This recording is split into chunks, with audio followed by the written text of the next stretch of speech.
কালকে তোমাদের সাথে শেয়ার করেছিলাম মা অন্নপূর্ণা মন্দিরের ভিডিও, কিভাবে যাওয়া যায়, কিভাবে আমি ওখানে ভোগ খেলাম সব।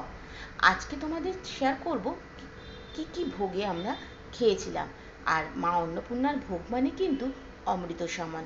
প্রত্যেকটা রান্না খুব ভালো খেতে হয়েছিল। আর সব থেকে বড় কথা, যে মায়ের সামনে যে প্রসাদটা দেওয়া হয়, যে পুজোটা দেওয়া হয়, সেই পুজোর প্রসাদ প্রত্যেকে পায়। প্রথমে আমাদের চেয়ার টেবিলে বসিয়ে দিয়েছিল, খুব সুন্দর পরিষ্কার পরিচ্ছন্ন জায়গা, আর দিয়ে দিয়েছিল কাগজের প্লেট। তাতে প্রথমে দিয়েছিল এক টুকরো ফল, ফলটা হলো মায়ের প্রসাদ।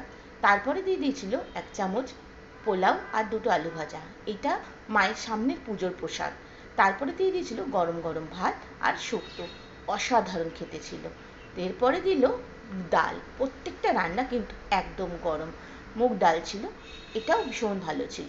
তার সাথে ছিল একটা মিক্সড ভেজ, এটা ছিল বড়ার তরকারি। এক এক দিন এক এক রকম তরকারি হয়, খেতে কিন্তু দুর্দান্ত ছিল। তার সাথে পাঁপড়, আমের চাটনি, পায়েস আর রসগোল্লা, একদম ভরপুর পাওয়া। যত ইচ্ছা তত খেতে পারো। ভিডিওটা ভালো লাগলে অবশ্যই লাইক কমেন্টস করো।